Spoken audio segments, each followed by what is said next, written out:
আসসালামু আলাইকুম। প্রিয় দর্শক, আপনারা জানেন যে এই মুহূর্তে দেশের রাজনৈতিক অঙ্গনের সবচেয়ে গুরুত্বপূর্ণ একটা ইস্যু হচ্ছে যে পিয়ার পদ্ধতি, মানে আগামী নির্বাচনটা কিভাবে হবে। আমরা যে নিয়মে সবসময় নির্বাচন করি সেই নিয়মই হবে নাকি পিয়ার পদ্ধতিতে হবে। কিন্তু প্রশ্ন হচ্ছে পিয়ার পদ্ধতি জিনিসটা কি, এটা নিয়ে কিন্তু অনেকের মধ্যে নানা ধরনের দ্বিধা আছে।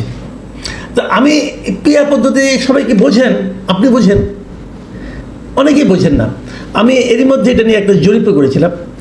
এই জরিপ করার পর আমি প্রথম যে 8 ঘন্টায় যে রেজাল্ট পেয়েছি সেটা আপনাদের সঙ্গে একটু শেয়ার করতে চাই।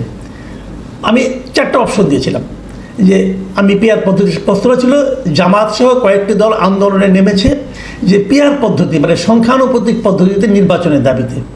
আপনি কি জানেন পিয়ার পদ্ধতি বিষয়টা কি? এর উত্তরে আমার 4টা অপশন ছিল। সেখানে ভালোভাবেই জানি এই কথা বলেছেন 46% লোক, ভাষা জানি এই জবাব বলেছেন 16% লোক, একেবারেই বুঝি না এটা বলেছেন 32% লোক, এবং 7% লোক কোনো মন্তব্য করতে চান নাই। লক্ষ্য করুন, বোঝেন কতজন ভালোভাবে বলেছেন? 46% লোক। আসলে কি 46% লোক ভালোভাবে বোঝেন? আমার কিন্তু এটা নিয়েও সন্দেহ আছে। এই কারণে সন্দেহ আছে, আজকে একটা ভিডিও দেখলাম, জামাতের মিছিলে কিছু লোক এসেছে, তারা পিয়ার পদ্ধতি চায়। তাদেরকে জিজ্ঞাসা করা হলো পিয়ার পদ্ধতি আপনি বোঝেন? ওনারা বলতে পারলেন না পিয়ার পদ্ধতি কী। তো এই সমস্যাগুলো কিন্তু থাকবে। নতুন একটা জিনিস, এটা না বোঝাও কিন্তু আমি কোনো ভুল মনে করি না, কোনো অপরাধ মনে করি না, হতেই পারে নতুন একটা জিনিস। তো আমাকে অনেকে বলেছেন যে পিয়ার পদ্ধতি জিনিসটা কী, এটা নিয়ে যেন আমি একটা ভিডিও বানাই। তো আমি আজকে আসলে পিয়ার পদ্ধতি বিষয়টা কী এটা একটু ব্যাখ্যা করে একটা ভিডিও করতে চাচ্ছি। আমি প্রথমেই বলে নিই, আমাদের এখানে যে নির্বাচনটা এখন হয় এটাকে বলা হয় ফার্স্ট পাস্ট দ্য পোস্ট, সংক্ষেপে FPTP। এই সিস্টেমে নির্বাচন হয়, অর্থাৎ যিনি মনে করেন 4 জন প্রার্থী আছে, আমি একটু উদাহরণ দিয়ে বলি। ধরেন 4 জন প্রার্থী, ক খ গ ঘ, আমি এভাবে রাখলাম। ক পেল 38% ভোট, খ পেল 39% ভোট, গ পেল 15% ভোট, আর ঘ পেল 5% ভোট। এই যদি ভোটের হিসাব হয়, আর পরে যা 2-3% থাকলো ওটা অন্য খুচরা দলগুলি পেল, তাহলে জিতবে কে? খ জিতবে, কারণ তারা 39% ভোট পেয়েছে। যে 39% ভোট পেয়ে তারা ক্ষমতায় এসে গেল। একটা কথা ভাবুন তো, তারা 39% ভোট পেয়ে ক্ষমতায় আসলো, কিন্তু দেশের 39কে বাদ দিলে থাকে কত? 61%। 61% লোক কিন্তু খকে ভোট দেয় নাই। তাহলে 61% লোক যাকে অপছন্দ করে সেও কিন্তু ইলেক্টেড হয়ে গেল। এই জিনিসটা খেয়াল করেন। আবার আরেকটা হিসাব ধরেন আপনি, এই যে খ দল 39% ভোট পেল, এই সবটাই কি তার ভোট? তাও কিন্তু না। যেমন ধরা যাকে উদাহরণ দিয়ে বলি, যেমন ঘ পেয়েছে 5% ভোট।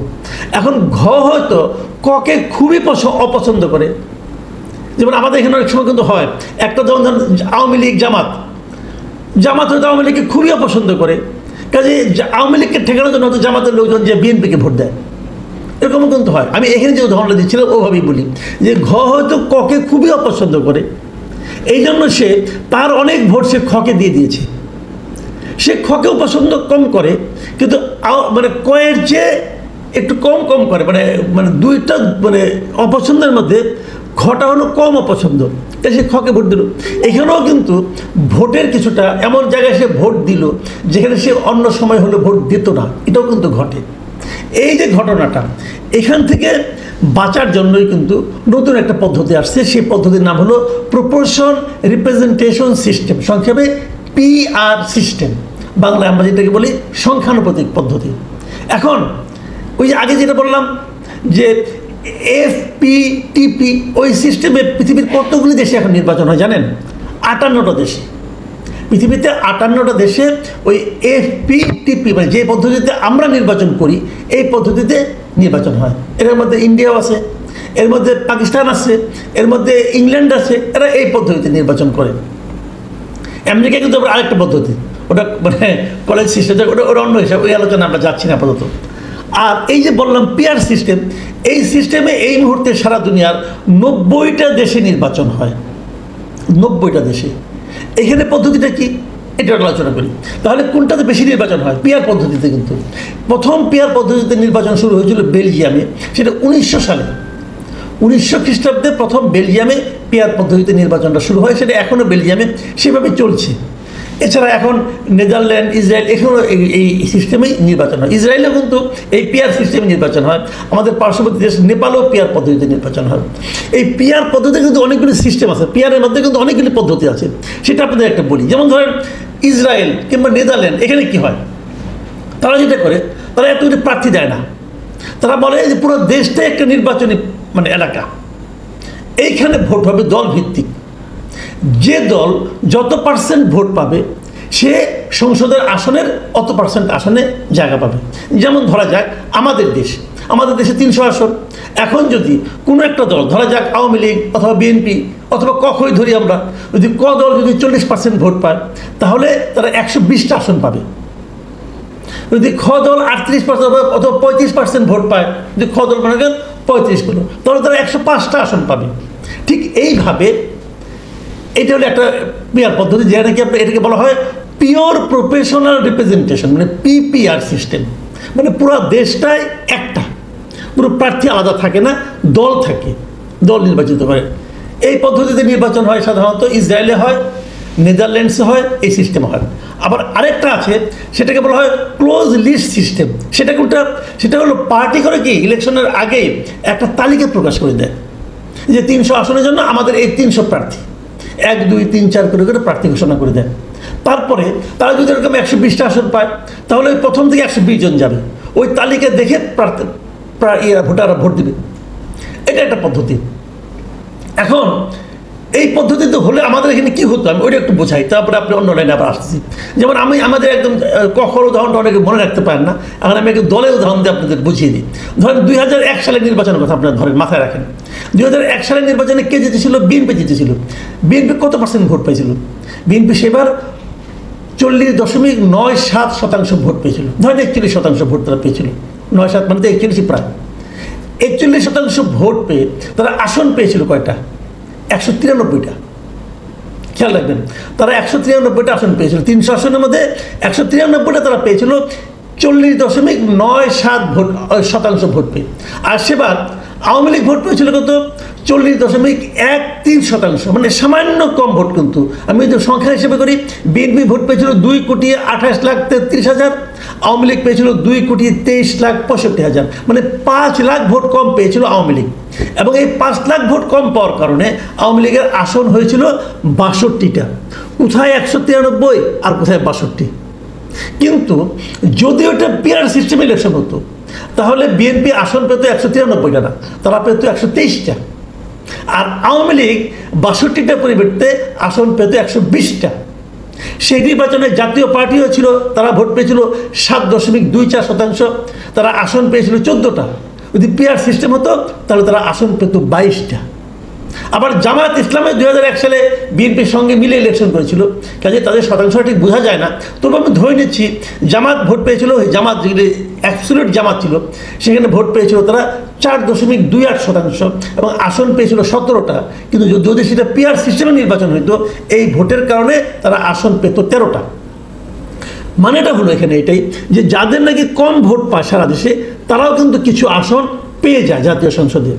আর যদি পিয়ার সিস্টেম না হয়ে আমাদের এই কনভেনশনাল সিস্টেমে হয়, তাহলে সেখানে দেখা যায় যে 1%, 2% ভোটের ব্যবধানে প্রায় 100-150 ভোটে কিন্তু এই আসনের কিন্তু ডিফারেন্স হয়ে যায়। আমি যদি সর্বশেষ 2000 মানে যেটাকে আমি নির্বাচন বলি, আমি যে 14, 18 আর 24 নির্বাচনই বলি না, ধরো সর্বশেষ যেটা নির্বাচন 2008 সালে কথা যদি আমরা বিবেচনা করি, 8 সালে কী হয়েছিল ওইটা একটু হিসাবটা আপনাদের একটু বলি। 8 সালে আওয়ামী লীগ ভোট পেয়েছিল 48.04%, তারা আসন পেয়েছিল 230টা। যদি পিয়ার পদ্ধতিতে হতো তাহলে তারা আসন পেত 144টা। আর বিএনপি সেবার ভোট পেয়েছিল 32.5%, তারা আসন পেয়েছিল 30টা মাত্র। যদি পিয়ার পদ্ধতিতে তার ইলেকশন হতো তাহলে তারা ভোট পেত 97টা। ভাবেন আপনাকে জিনিস, তার মানে কি? তার মানে নিচের দিকে যে দলগুলো আছে তারা পিয়ার সিস্টেমের মাধ্যমে বেশি পায় আসন। কারণটা কি? তারা তো ভোট পাচ্ছে, মাথায় রাখুন আপনি, তারা তো ভোট পাচ্ছে। এই ভোট যারা দিচ্ছে সাধারণ মানুষ, তাদের তো একটা বক্তব্য আছে, তাদের তো একটা ভয়েস আছে। তারা তো চাইবে যে আমি যাকে ভোট দিলাম তা সেও যেন ওখানে যেতে পারে। সারা দেশে কোনো কোনো দল আছে একটা কোনো কোথাও পাস করতে পারে না, কিন্তু সারা দেশে কিছু কিছু কিছু কিছু ভোট পায়। যে সব ভোট যোগ করে দেখা যাবে সে 2% ভোট পেয়ে গেছে। যদি কেউ 2% ভোট পায় সারা দেশে, তাহলে সে কিন্তু এখানে আপনার 6টা আসন পেয়ে যাবে এবং তাদের 6 জন লোক কিন্তু সংসদে যাবে।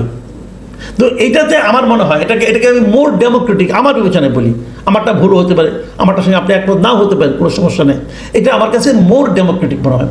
কিন্তু এখন যে বিতর্কটা উঠেছে সেই বিতর্কটা হলো যে আমাদের দেশে অনেকে স্বতন্ত্র দ্বারা তাদের কি হবে। আবার অনেকে আছে যে আমি আমার এলাকায় একজন লোককে চাই, সেই লোকটাকে আমি পছন্দ করি, তাকে আমি চাই। আবার অন্য জায়গায় তাকে আমি চাই না। এখন যদি পিয়ার পদ্ধতিতে হয় তাহলে এখানে হয়তো আমার এই লোকটাকে আর দেওয়া হবে না, অন্য একজন লোককে এখানে বসাই দেওয়া হবে। অথবা কে কোন এলাকার এমপি হবেন, কাকে কোন এলাকায় দেওয়া হবে, এই যে ভাগগুলো, এটা নিয়েও কিন্তু একটা জটিলতা আছে। এই জটিলতা থেকে বাঁচার জন্য আরেকটা নির্বাচন পদ্ধতি আছে। সেই পদ্ধতিটা চলে জার্মানিতে। তারা একটা মিশ্র পদ্ধতি করে। সেই পদ্ধতিতে তারা কি করে, তারা সমস্ত আসনগুলির মধ্যে 50-50 করে দেয়। মানে তার 50% ন্যায় হলো পিয়ার পদ্ধতিতে, আর 50% ন্যায় হলো ওই যে FPTP পদ্ধতিতে, মানে আমরা যেভাবে চলি সেভাবে। তবে তারা একটা মিক্স করে এবং ওতেও কিন্তু মোটামুটি একটা ভালো সুফল পাওয়া যায়। তো এই হলো মোটামুটি তাত্ত্বিক দিকগুলো। কিন্তু আমরা আসলে করবোটা কি, আমরা কেন এটা চাচ্ছি না? দেখবেন সবসময় যারা নাকি ক্ষমতায় যায়, যারা বড় দল, তারা সবসময় ওই FPTP পদ্ধতিতে ইলেকশন করতে চায়, তারা পিয়ার পদ্ধতি চায় না।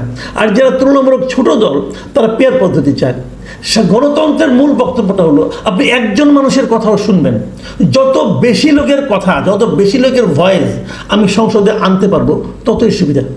আমি পার্সোনালি মনে করি, আমি পার্সোনালি পিয়ার পদ্ধতির পক্ষে। কিন্তু আমি আবার এটাও মনে করি এই মুহূর্তে এখনই পিয়ার পদ্ধতিতে নির্বাচন হওয়ার প্রয়োজন নাই। কেন প্রয়োজন নেই সেটা বলেই আলোচনাটা শেষ করব। এই জন্য মনে করি যে পিয়ার পদ্ধতিটা নিয়ে আরও গবেষণা করার দরকার আছে। আমাদের দেশের জন্য কোন পদ্ধতিটা লাক্সই হবে, অথবা আমরা নতুন কোনো পদ্ধতি উদ্ভাবন করবো কিনা, সেটা নিয়ে আলোচনা হতে পারে। এই আলোচনা চলতে চলতে আমরা হয়তো 5 বছর পরে এটা নিয়ে আলোচনা করতে পারবো, আমাদের সিস্টেমে চেঞ্জ করতে পারবো। কিন্তু সমস্যা হলো একটাই, যারা ক্ষমতায় থাকেন তারা তো পিয়ার পদ্ধতি চান না।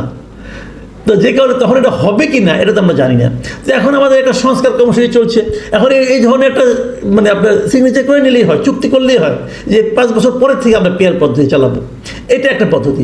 এবং আমাদের এই যে সমস্যাগুলি আছে, যে স্বতন্ত্র প্রার্থীর জন্য আমার এলাকার প্রার্থী কী হবে, তাহলে কি আমরা জার্মানির মতো মিক্সড কোনো সিস্টেমে যাব, অথবা আমাদের জন্য আলাদা কোনো সিস্টেম ক্রিয়েট করব, এগুলো নিয়েও আলোচনা হতে পারে। সেই আলোচনার মাধ্যমে পিয়ার পদ্ধতিতে আমি মনে করি যেতে পারলে ভালো। কিন্তু তারপরেও সেটা সবার মতামত নিয়ে করতে হবে, সেটা না হয় করা যেতে পারে। কিন্তু এখনই যদি করতে চাই তাহলে আমাদের নির্বাচনটা আরও পিছিয়ে যাবে, সেটা মনে হয় ঠিক হবে না। আমি মনে করি সব কিছুর আগে নির্বাচনটা ঠিক সময় করতে হবে। তবে এইবার এই সংস্কার কমিশন যারা আছে তারা একটা প্রস্তাব দিয়েছেন, সেটা হলো যে সংসদের 2টা কক্ষ হবে, উচ্চ কক্ষ এবং নিম্ন কক্ষ। উচ্চ কক্ষে তারা পিয়ার দিতে চাচ্ছে পলিটিক্যাল পার্টি হিসাবে। সেটা মোটামুটি খারাপ না, কারণ উচ্চ কক্ষের জন্য তো কোনো এলাকা নাই। কাজে উচ্চ কক্ষে একটা পেয়ার পদ্ধতি দিলে পরে এটা মনে হয় ভালোই হবে। আরও একটা প্রস্তাব দিয়ে আমি শেষ করি, প্রস্তাবনার সম্ভাবনার কথা বলি। সেটা হলো আমাদের এখানে যিনি এমপি হন তিনি কিন্তু ওই এলাকার কোনো একটা এলাকার সর্বময় ক্ষমতার অধিকারী হয়ে যান। এলাকার উন্নয়ন কর্মকাণ্ড সমস্ত কিছু সে দেখেন। এটা সারা দুনিয়ায় কিন্তু এই ফরম্যাট চলে না।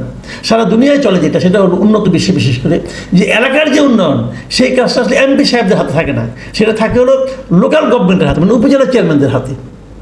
যে এটাকে আমরা উপজেলা চেয়ারম্যান বলি। যদি লোকাল গভর্নমেন্টের হাতে আপনি এলাকার উন্নয়নের দায়িত্বটা দিতে পারেন এবং যারা এমপি হবেন তারা কেবল আইন তৈরি করবেন, তাহলে কিন্তু পিয়ার পদ্ধতির যে সমস্যাটা এখন দেখা যাচ্ছে এই সমস্যাটা হয়তো এতটা তীব্র আর থাকবে না। প্রিয় দর্শক, আমি মোটামুটি আমার মতো করে একটা বলার চেষ্টা করলাম। আপনারা এটা বিবেচনা করে দেখবেন, পিয়ার পদ্ধতি সম্বন্ধে আরও জানুন, আরও জেনে আলোচনা করুন, আপনার পাশের লোকের সঙ্গে কথা বলুন, আরও পড়াশোনা করুন, তারপর পিয়ার পদ্ধতির ভালো মন্দ নিয়ে আপনারাও একটা অপিনিয়ন গড়ে তুলুন।